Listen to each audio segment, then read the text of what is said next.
श्री गणेशदत्त गुरुभ्यो नमः।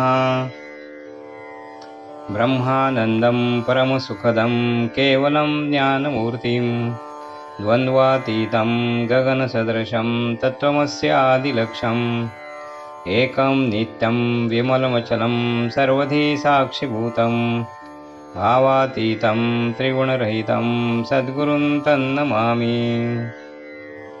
परमपूज्य सद्गुरू श्री रामकृष्ण क्षीरसागर स्वामींना वंदन करून संघटित सत्संग मंडळांच्या या गुरुकार्यातील मोहिमेमधल्या 1323व्या भागाचे मी पठण करीत आहे।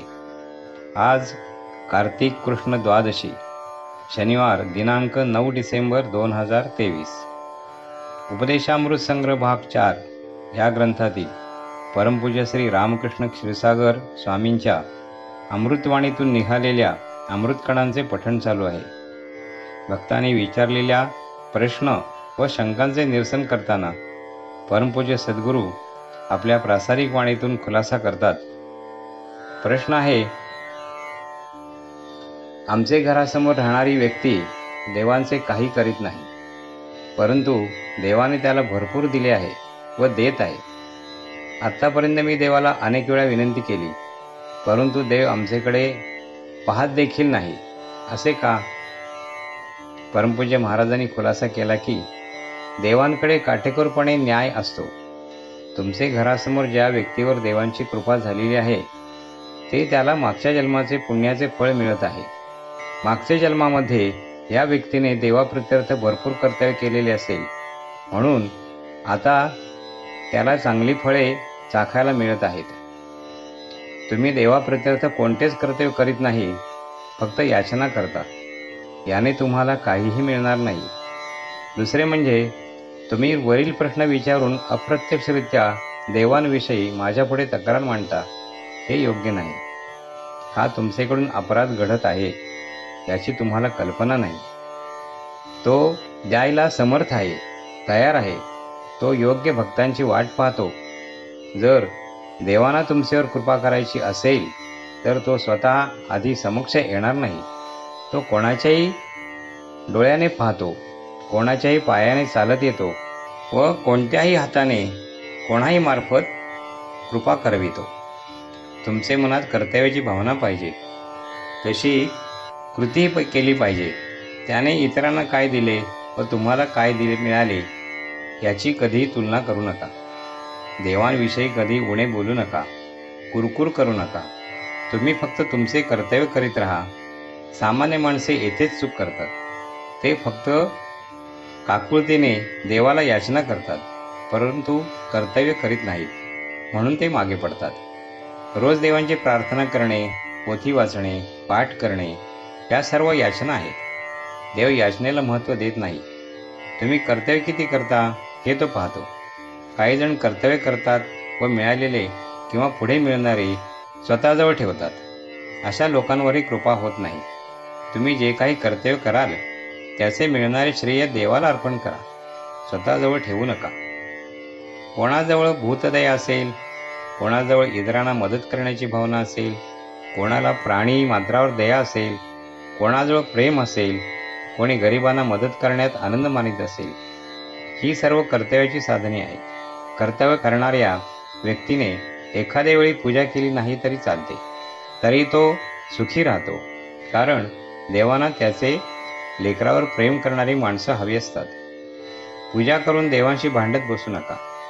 मला अमुक दे, मला तमुक दे म्हणता सर्व कष्ट वाया जातात, कारण मागणे ही याचनाच आहे। तुमच्यावर कृपा करण्यासाठी तुमचेजवळ कर्तव्याचा काहीतरी साठा शिल्लक पाहिजे ना। तो आजचे उद्या देईल, पण दिल्याशिवाय राहणार नाही। तुम्ही तुमच्या जीवनामध्ये रोज काहीतरी कर्तव्य करण्याचा पक्का निश्चय करा व त्याप्रमाणे वागा। देवाला तुम्हाला द्यायचे असेल तर द्या किंवा देऊ नका, परंतु मी माझ्या कर्तव्यात मागे पडणार नाही अशी भावना निर्माण झाली की मग न मागता आपोआप कृपा होते। श्री गुरुदेव दत्त।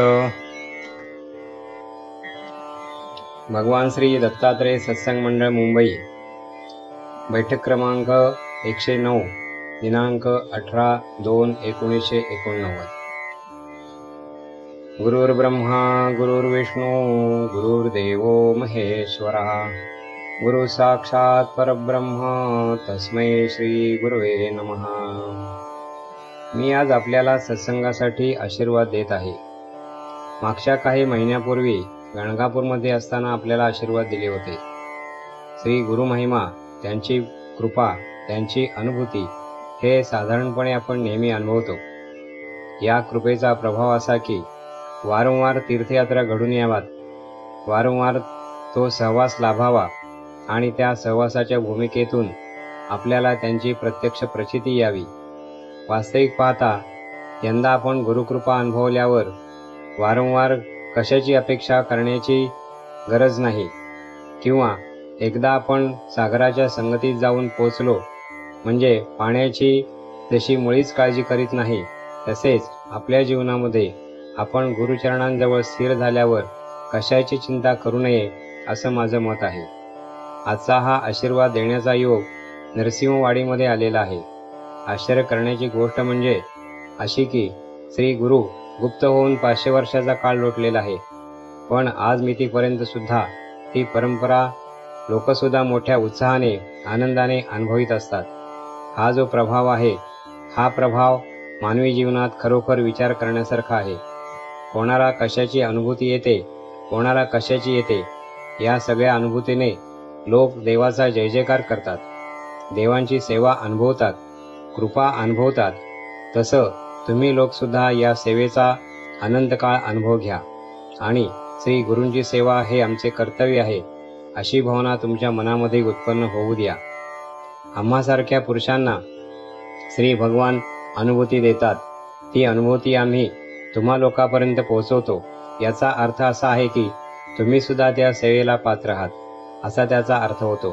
तेव्हा तुम्ही सर्व लोकांनी निसंशय मनाने, कुठल्याही शंकेला कुठे फारसा थारा न देता याच पद्धतीने जी सेवा चालू आहे ती सेवा चालू ठेवा। अशी सेवा अशाच पद्धतीने जर चालू राहिली तर मला वाटतं तुम्ही लोक या कृपेला 100% पात्र व्हाल। आज वाडीमध्ये हा जो आशीर्वाद देण्याचा प्रसंग आलेला आहे त्याला श्री गुरु साक्षी आहेत, तेव्हा ते स्वतः या गोष्टीला साक्षी असल्यामुळे आम्ही जे बोलतो आहोत ते 100% बरोबर आहे। तुम्ही सर्व लोकांनी या श्री गुरु भजनाचा आनंद अखंडपणे लुटावा आणि त्यामध्ये कुठेही कमतरता पडू नये। मन दिवसेंदिवस निसंशय व्हावं, या भक्तीला जास्तीत जास्त प्रेमाचा अनुभव यावा असा आशीर्वाद मी तुम्हा सर्व लोकांना देत आहे। श्री गुरुदेव दत्त। गुरुबंधू आणि भगिनीनो, पुढील आशीर्वादासाठी पुन्हा भेटूया उद्या सकाळी 6 वाजता। श्री गुरुदेव दत्त।